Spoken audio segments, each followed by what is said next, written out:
No ano seguinte, a Quarta Internacional se divide, deixa de existir por 10 anos, até se reunificar em 1963 com o Secretariado Unificado. Mas a direção de Mandel seguiu ainda um rumo de capitulações às direções burocráticas dos estados operários, como Cuba, ou ao sandinismo. Basicamente, no movimento trotskista havia 3 posições. Uma posição que assimilava, como dizia que como não era um partido revolucionário que estava à frente do movimento, aquilo não era uma revolução, não era socialista, que é a corrente lambertista e rilista, fundamentalmente, tinham essa posição. A reunificação de 63 se dá em base à defesa da Revolução Cubana, com uma diferença, que as outras 2 correntes, defendendo a Revolução Cubana, a corrente morenista considerava que a direção cubana não era uma direção marxista revolucionária. A corrente mandelista, a corrente majoritária do Secretariado Unificado, de certa forma, eram os castristas consequentes e levaram esta linha às últimas consequências. Na Nicarágua, em 79, a direção do Secretariado Unificado comete um de seus principais crimes. Apoia o governo sandinista na repressão aos combatentes da Brigada Simão Bolívar. Os trotskistas foram expulsos por formar sindicatos independentes. Os desvios provocam uma nova divisão na Quarta Internacional. A fração bolchevique que havia organizado a Brigada Simão Bolívar na Nicarágua forma em 1982 a Liga Internacional dos Trabalhadores, a LIT. A corrente dirigida por Nahuel Moreno mantém uma postura internacionalista e luta pela reconstrução da Quarta contra os desvios oportunistas e também os sectários. O maior partido desta corrente foi o Movimento ao Socialismo da Argentina, dirigido por Moreno até a sua morte em 1987.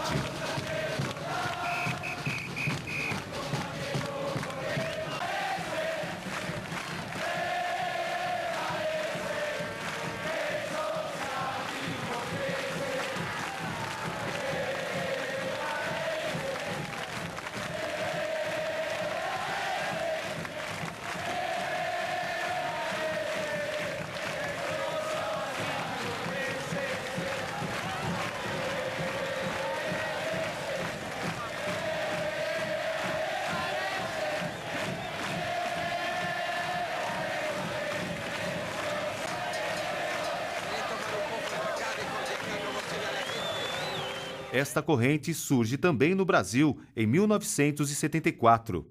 Exilados no Chile, 4 brasileiros tomam contato com o trotskismo. Eu fui ganho por uma ideia. Não havia nenhum partido trotskista morenista no Chile. E combinamos nos encontrar no PST argentino, que era o grupo do Moreno. O grupo retorna ao Brasil para formar a Liga Operária. Editamos alguns números de um jornal mimeografado lá em Buenos Aires, que enviamos ao Brasil através de vários contatos, o Independência Operária.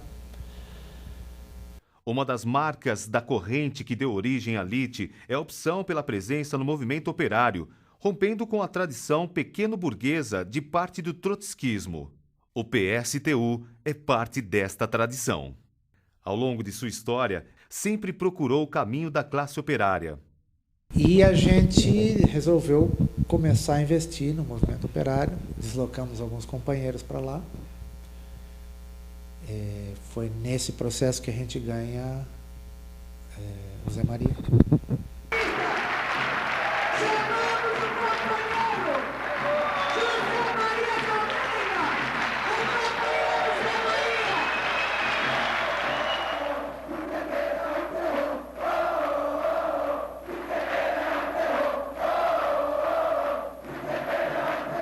E hoje dirige categorias importantes como metalúrgicos e trabalhadores da construção civil.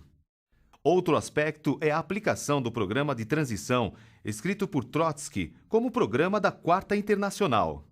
O programa de transição é o manifesto comunista de nossos dias. O programa de transição é a atualização do programa marxista revolucionário para a época de decadência imperialista.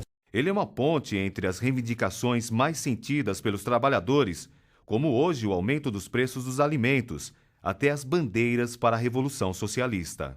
O programa de transição oferece o método de elaboração de um programa, oferece os grandes eixos pelos quais seguiu o processo revolucionário do século XX. A independência de classe diante dos governos burgueses é outra lição deixada por Trotsky. Ele combateu as políticas stalinistas de frente popular e de apoio a governos burgueses, ditos progressivos. Essa política sempre levou a classe operária a derrotas no Chile, na Argentina, com o peronismo. Não muito naquela época foi o fato do PST ter lançado um candidato contra o Perón em 73. O Perón era um pouco menos que Deus, ou um pouco mais talvez que Deus. Não havia Maradona, então a Argentina era muito importante.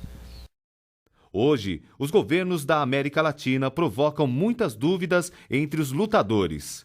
Partidos que se dizem trotskistas ajudam a aumentar a confusão quando apoiam o governo de Hugo Chávez na Venezuela. Porque no hay ninguna posibilidad de construcción del socialismo en el siglo XXI sin democracia obrera. Y por eso les decíamos antes, compañeros y compañeras, que la tarea es difícil. Porque no hay ninguna posibilidad de reconstruir la Liga y la Cuarta sin un combate frontal contra el chavismo. Nuestra lucha es como la de Trotsky y la de Moreno. Queremos reconstruir la Cuarta Internacional. Esa es nuestra tarea y ese es nuestro enorme desafío.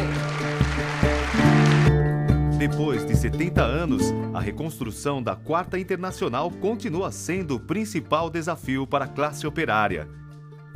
O capitalismo não tem mais nada a oferecer, além da miséria e da destruição do planeta.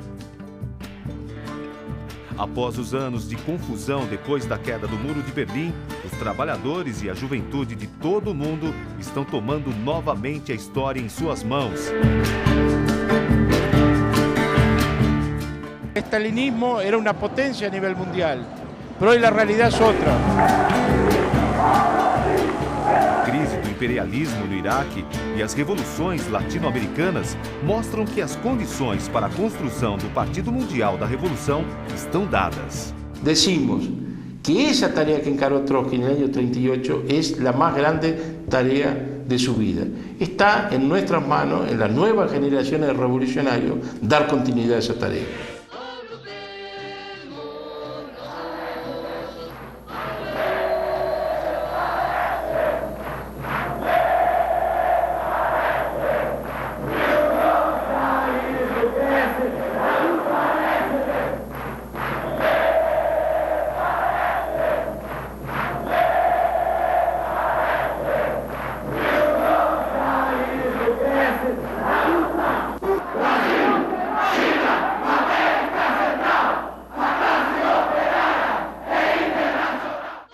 Viva os 70 anos da Quarta Internacional.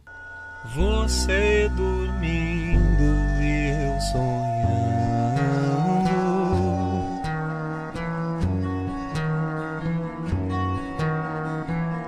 nem casacos nem cossacos, como em Petrogrado aquele dia. Apenas você nua e eu como nasci. Eu dormindo e você sonhando.